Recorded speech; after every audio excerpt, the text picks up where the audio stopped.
Hi everyone and welcome to March 21st General Hospital Recap. As always, don't forget to subscribe so you don't miss any of our videos or recaps. I will be totally caught up and I will have this in order and we are going to get totally back on track.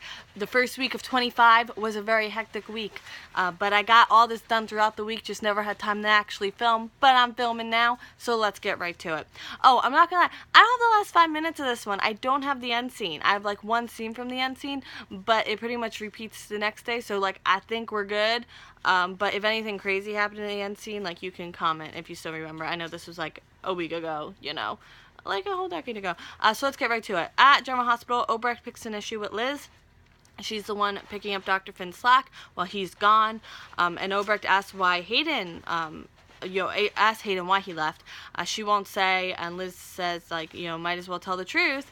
And he's working on an article on the cure for a prestigious medical journal, or maybe he needed the time off after all his hard work, And Obrecht thinks he's just full of ego, which is better. Like, have her think that. Like, Liz, I like her. I know.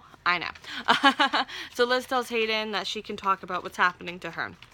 In Hayden's office, Liz wants to talk to her privately. She didn't mean to push. She just didn't want her to be blindsided like she was. But Hayden asked her to stay, I think a little to her surprise. So Hayden feels she's an enabler. And, she gave him an ultimatum and she did the guilt thing. And he keeps just pushing her away. She doesn't know if she's letting him do this on his own or if she's afraid that she's not up to the job of helping him. At Finn's, Tracy can't find Finn in his room, and Finn comes in, and she asks about the needle. He says he didn't take it, he's just drinking. Oh, he's drinking, not he's just drinking. He called a rehab. She asked more questions, and he fumbled the last of his supply, basically. So she asks when he's checking in, and he says, he changed his mind. He's going to do this alone on his own terms. And she's like, no, and he thinks he can cope, and she's like, you hit a bottom, and he thinks that he'll lose his mind in rehab. So she asks his plan, like drink through the withdrawal.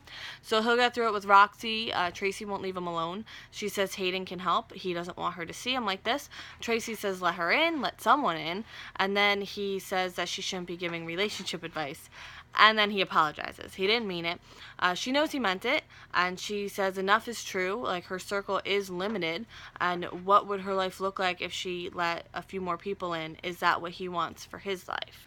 At Kelly's, Dante and Michael catch up about Liv and Carly and Sunny, the handing her off to the law, and he says something about NELLE making moving forward worse. So Dante can see Michael got hurt in this whole mess too, and he thinks he should have been Michael thinks he should have been more on guard, that he let this happen. And Dante's like, no, that's not you, So he even wanted to believe NELLE after all this came out, but that doesn't matter.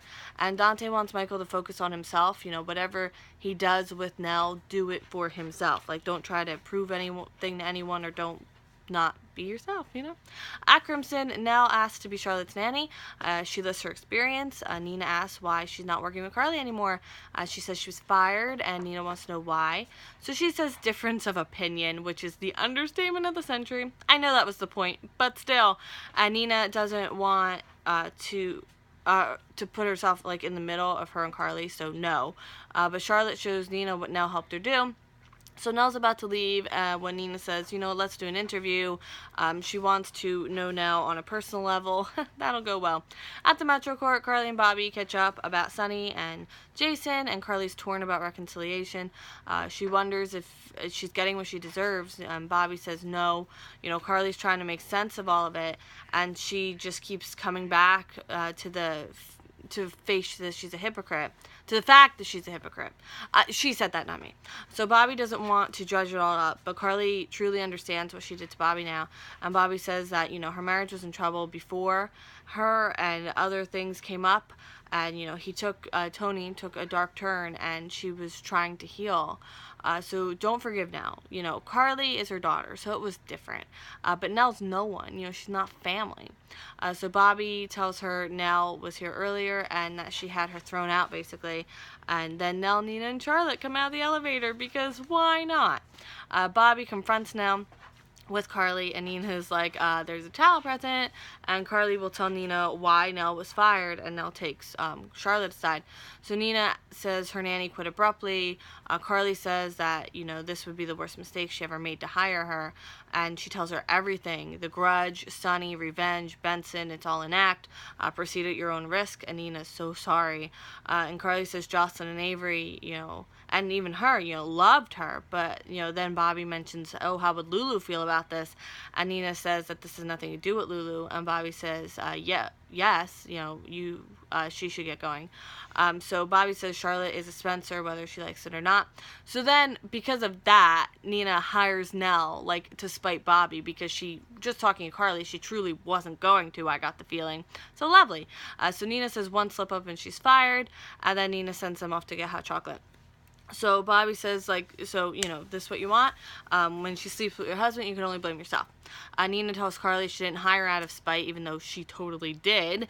And she believes people can change. And Carly tells her to watch her back, you know. It's, like, it doesn't affect her. She doesn't really care, but watch her back. At Anna's, Valentine says he'll remove Anna from his life, or they could call a truce, let the past stay in the past.